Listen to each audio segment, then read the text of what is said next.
Top 1 news కి సంబంధించిన details చూద్దాం. పోలవరం ప్రాజెక్ట్ లో కాపర్ డ్యాం మరోసారి దెబ్బతింది. 10 అడుగుల వెడల్పు 8 అడుగుల లోతైన కాపర్ డ్యాం డ్యామేజ్ అయింది. మరి ఇప్పుడు కేంద్ర ప్రభుత్వం కమిటీ వేస్తుందా అని తెలంగాణ వాదులు ప్రశ్నిస్తున్నారు. మేడిగడ్డ విషయంలో అత్యుత్సాహం ప్రదర్శించిన వారంతా ఇప్పుడు ఎందుకు స్పందించడం లేదని మండిపడుతున్నారు. సీమాంధ్ర మీడియా సైతం ఈ అంశాన్ని చిన్నది చేసి చూపే ప్రయత్నం చేయడంపై ఆగ్రహం వ్యక్తం చేస్తున్నారు. మేడిగడ్డలో 2 పిల్లర్లు కుంగితేనే ఆగమాగం చేసిన బీజేపీ ఇప్పుడు అక్కడ ఎందుకు మాట్లాడటం లేదని తెలంగాణ ప్రజలు వేస్తున్న ప్రశ్న. కేసీఆర్ ప్రభుత్వాన్ని బద్నాం చేయాలన్న కుతంత్రాలకు బీజేపీ వత్తాసు పలుకుతుందని మండిపడుతున్నారు.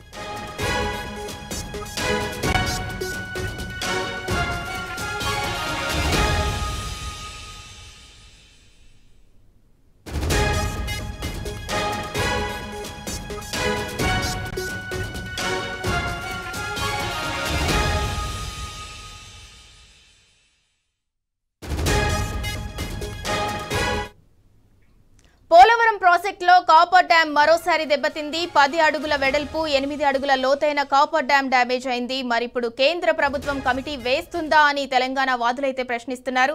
మేడిగడ్డ విషయంలో అత్యుత్సాహం ప్రదర్శించిన వారంతా ఇప్పుడు ఎందుకు స్పందించడం లేదని మండిపడుతున్నారు.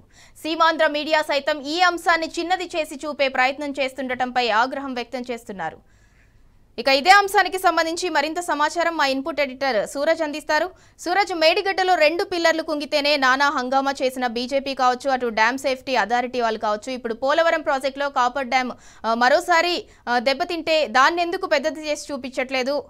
దీనికి సంబంధించి డీటెయిల్స్ ఏంటి? పోలవరం ప్రాజెక్టు నిర్మాణంలో భాగంగా కాపర్ డ్యామ్ ను అక్కడ నిర్మించడం జరిగింది.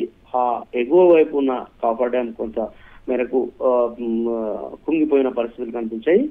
10 అడుగుల వెడల్పు 7 నుంచి 8 అడుగుల లోతుకు ఈ కాపర్ డ్యామ్ జారినట్లుగా కూడా అధికారులు గుర్తించడం జరిగింది. గుర్తించిన వెంటనే అధికారులు స్పందించినట్లుగా కూడా ఒక వార్తా కథనం బయటకు వచ్చింది. అయితే పోలవరం డ్యాము నిర్మాణంలో భాగంగా ఈ పోలవరం డ్యామ్ నిర్మాణానికి ఈ వాటర్ స్ట్రీమ్ అడ్డం రాకుండా ఈ కాపర్ డ్యామ్ ను నిర్మించడం జరిగింది. అంటే వాటర్ స్ట్రీమ్ నిర్మాణం వైపు వాటర్ స్ట్రీమ్ ఫ్లో జరగకుండా కాపర్ డ్యామ్ కడుతూ ఉంటారు. ఆ కాపర్ డ్యామ్ వల్ల వాటర్ ఫ్లో అనేది నిర్మాణం జరుగుతున్న వైపు కాకుండా మరోవైపు డైవర్ట్ చేసే క్రమంలో ఈ కాపర్ డ్యామ్ నిర్మిస్తారు. ఈ కాపర్ డ్యామ్ లో ఇవాళ మట్టి కుంగిపోయింది. అయితే ఈ మట్టి కుంగిపోయిన విషయాన్ని అధికారులు గుర్తించిన వెంటనే దాన్ని మళ్ళీ పటిష్టపరిచేందుకు చర్యలు తీసుకున్నట్లు తెలపడం జరిగింది. అయితే పోలవరం ప్రాజెక్టు నిర్మాణంలో అనేక అవకతవకలు జరుగుతున్నప్పటికీ, పోలవరం ప్రాజెక్టు నిర్మాణంలో ఇట్లాంటి సంఘటనలు చోటు చేసుకున్నప్పటికీ కూడా వాటిని చాలా చిన్నవి చేసి చూపించే ప్రయత్నాలు సీమాంధ్ర మీడియా చేస్తుండడం పైన కూడా తెలంగాణ వాదులు కొంత అసహనం వ్యక్తం చేస్తున్న పరిస్థితి కనిపిస్తుంది. ఎందుకంటే కాళేశ్వరం ప్రాజెక్టు చిన్నగా సాంకేతిక కారణం తలెత్తి చిన్న పగులొస్తేనే ఇంత నానా యాగి చేస్తూ అటు కేంద్ర ప్రభుత్వం ఇటు రాష్ట్ర ప్రభుత్వం కూడా పోలవరం కాళేశ్వరం ప్రాజెక్టు కుంగిపోయిందని చెప్పేసి దుష్ప్రచారం చేస్తున్న క్రమంలో పోలవరంలో జరుగుతున్న తలెత్తున్న సాంకేతిక సమస్యల పట్ల వాటిని చిన్నవి చేసి చూపే ప్రయత్నాల పట్ల కూడా తెలంగాణ వాదులు, తెలంగాణ ప్రాంత ప్రజలకు కూడా అసహనం వ్యక్తం చేస్తున్నారు. అంటే కాళేశ్వరం ప్రాజెక్టు పైన కుట్రలు ఇంకా కొనసాగుతున్నాయనే ఒక కోణం ఇప్పటికే ఉంది. ప్రభుత్వం కాళేశ్వరాన్ని పూర్తిగా నిర్వీర్యం చేసేందుకు కుట్రలు చేస్తుంది.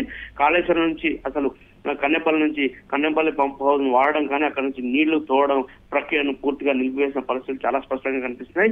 ఈ క్రమంలో అక్కడ పంపులను వాడాలని చెప్పేసి డిమాండ్ వినిపిస్తున్న విషయం తెలిసింది.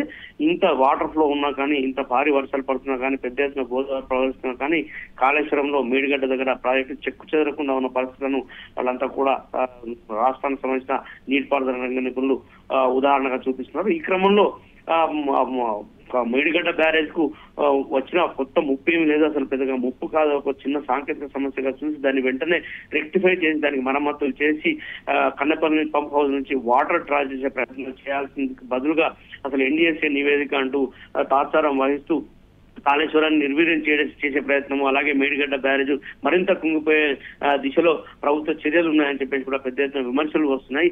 ఈ విమర్శల నేపథ్యంలో ఇవాళ పోలవరం ప్రాజెక్టుకు సంబంధించిన నిర్మాణ క్రమంలో కాపర్ డ్యామ్ దగ్గర తలెత్తిన సంఘటన కొంత ప్రాధాన్యత సంతరించుకుందని చెప్పాల్సి ఉంటుంది. సీమాంధ్ర మీడియా దీన్ని తక్కువ చేసి చూపే ప్రయత్నాలు చేస్తుంది. అదే కాళేశ్వరం ప్రాజెక్టు విషయానికి వచ్చేసరికి పెద్దగా భూతద్దంలో పెట్టి చూపే ప్రయత్నాలు చేస్తుంది. పతాక శీర్షికన ఫ్రంట్ పేజీలో వార్తలు రాసి దాన్ని ప్రకటించే ప్రయత్నాలు చేస్తుంది. దీనిపైన కుట్రపూరితంగా వ్యవహరిస్తున్న ఈ వ్యవహారం పైన తెలంగాణ వాదులంతా కూడా ముక్త కంఠంతో ఈ వ్యవహారాన్ని ఖండిస్తున్న పరిస్థితి చాలా స్పష్టంగా కనిపిస్తుంది. Right, thank you Suraj.